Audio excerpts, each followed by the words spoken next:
श्री सद्गुरु महाराज की जय। प्रातः स्मरणीय अनंत श्री ओषित परमाराध्य संत सद्गुरु महर्षि में परमहंस जी महाराज के आशीर्वचन एवं सार उपदेश। शरीर और संसार छूटने से ही दुख छूटेगा। बंदो गुरुपद कंज कृपा सिंधु नर रूप हरि महामोह तम पुंज जासु वचन रवि कर निकर। प्यारे सज्जनों, योग शिखोपनिषद में शिव और ब्रह्मा का संवाद है। ब्रह्मा ने शिव जी से पूछा, कोई योग और कोई ज्ञान को मोक्ष प्राप्ति के लिए बतलाते हैं, आपका क्या मत है?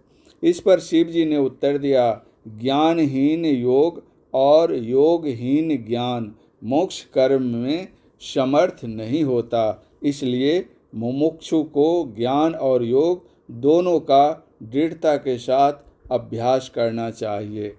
मोक्ष का अर्थ है बंधन से छूट जाना।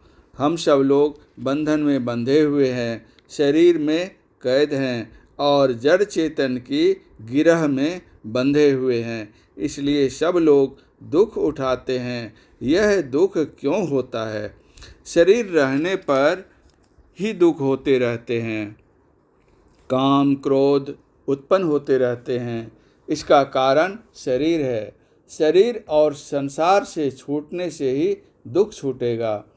ज्ञान का अर्थ है जानना, योग का अर्थ है मिलना। ज्ञान से जानने में आएगा कि किससे मिलना है। योग जानने से उसकी क्रिया करके उससे मिलेंगे। ईश्वर से मिलने के लिए जो क्रिया है वह योग है। जप ध्यान सरल योग का अभ्यास है। सत्संग करना ज्ञान का अभ्यास करना है। शरीर और आत्मा को जानना ज्ञान है। आपका शरीर शिवालय है, इसमें शिवलिंग की स्थापना है। शिवलिंग रूप नाद है और बिंदु शक्ति चिन्ह, रूप जलधड़ी है।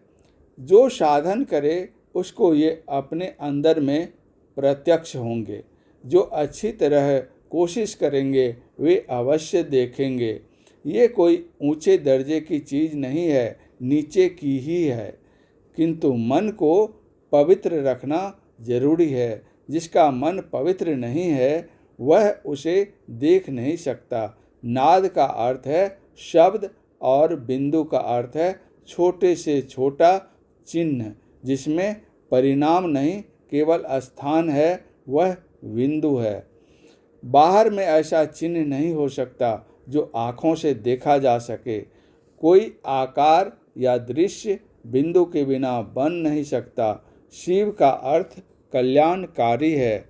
उसको जो प्रत्यक्ष करता है उसका कल्याण होता है।